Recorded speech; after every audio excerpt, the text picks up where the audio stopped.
Hello everyone, just a little update. It's not much of a video, it's just basically a few little alterations I'm making to that sort of brewing machine I've done. Using the Burco boiler and, you know, the pump and everything. This is, one of the changes I'm making is to the drawer off the bottom. It's not going to go through that, that false bottom I've got. And the copper tubing, I'm going to have it sort of drawing towards the side of the kettle.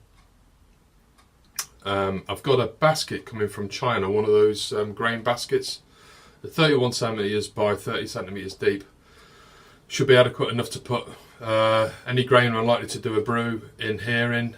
And also I'm going to try and put a whirlpool port in as well. So sort of the idea was I wasn't going to damage too much to the sort of boiler itself.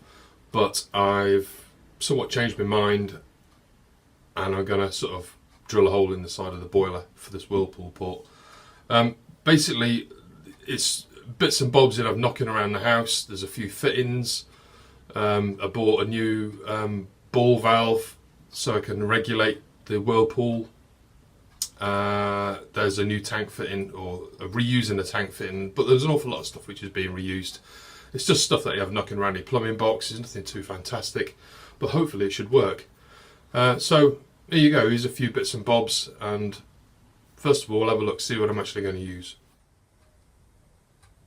That's basically all the bits and bobs I'm going to use. I've got a tap there.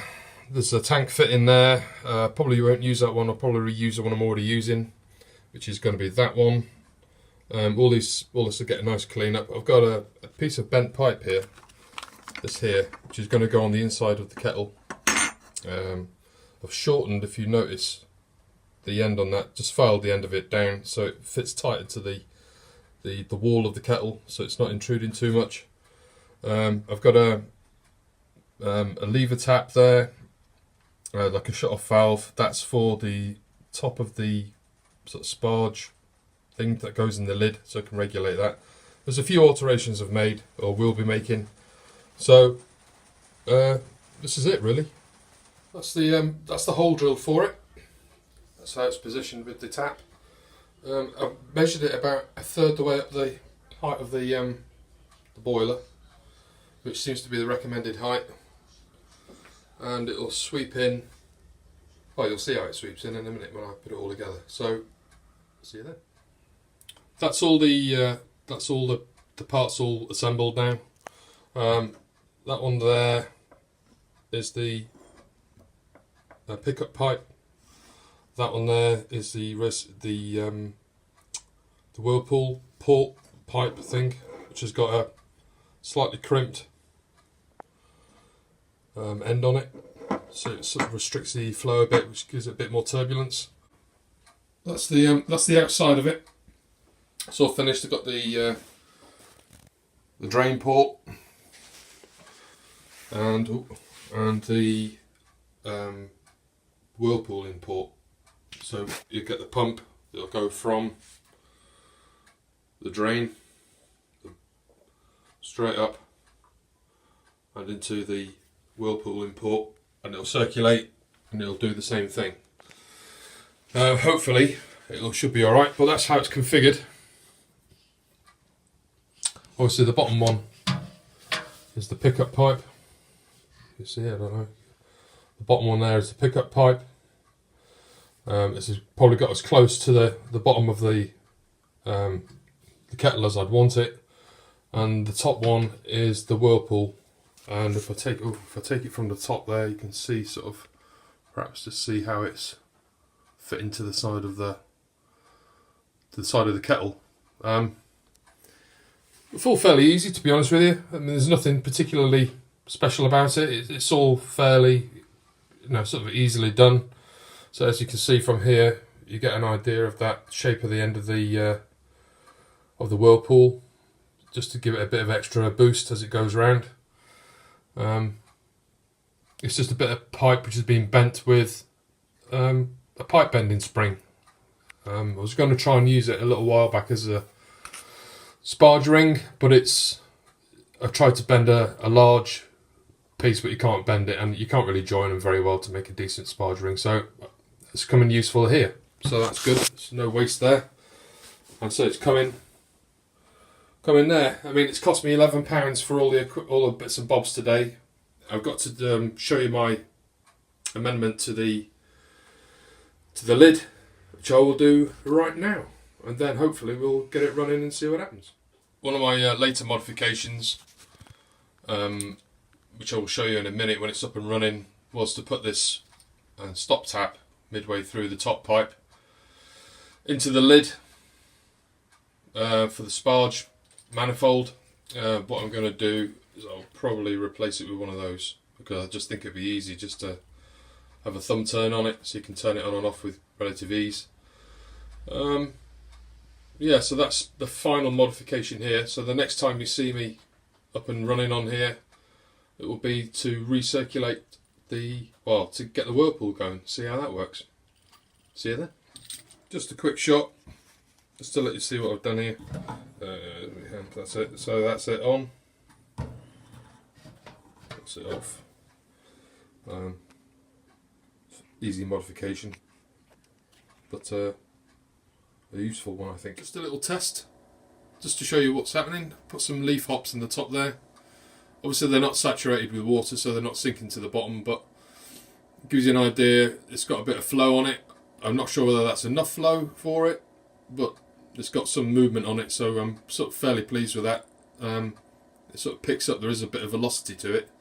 It may need that top pipe, the whirlpooling pipe, just changing a little bit. But apart from that, yeah, I'm fairly pleased with it.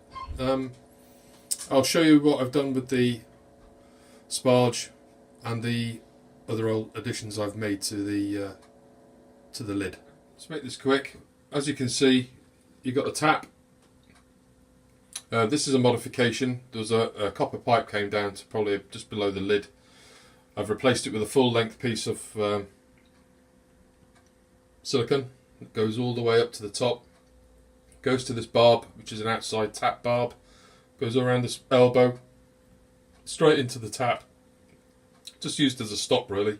It goes straight down, and then into the manifold below the lid. That's about all I've done to it at the moment. I've not really done anything else, except for that port I've just showed you. So it's all still working well in there.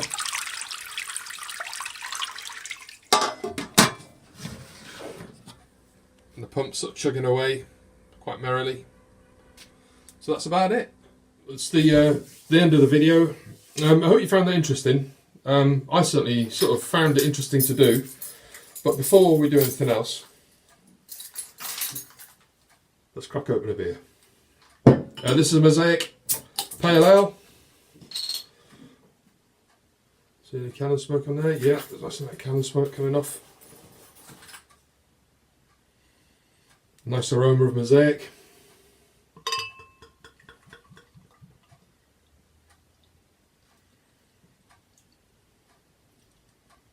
Sort of perfected, I think, my grain bill for this pale ale. It's my sort of my sort of go-to recipe for it, and as well as the water recipe as well. So overall, I'm really happy with how that works out. Fairly clear, not too bad at all. Nice aroma. You got a nice little bit of tropical. It's not massive, it's not big, punching you in the face, but it's nice. It's sort of definitely. Well, sorry about that. It seems that the iPad's cut out. But anyway, that is the beer.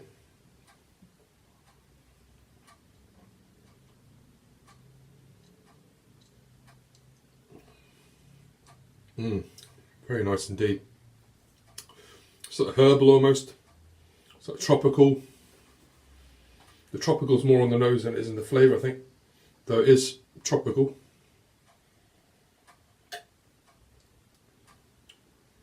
Very tasty indeed. So anyway, back to what I was saying about this. Just knocked up. It's just made out of all sorts of bits and pieces, odds and ends, things I've had knocking about. So don't it just goes to prove you don't have to spend a fortune to modify stuff. It cost £11, say, for the taps and stuff today. Little bits of pipe knocking about, some elbows, and just a bit of time and just a bit of thought, really. That's all it is. So thanks again. It's been Heathen Brewer showing you how to, I don't know, modify your kettle, I suppose, your Burco boiler, your Buffalo boiler. I hope people are finding it sort of vaguely interesting, or maybe even sort of inspire people, I don't know. But anyway, many thanks. Thanks for watching. Please subscribe.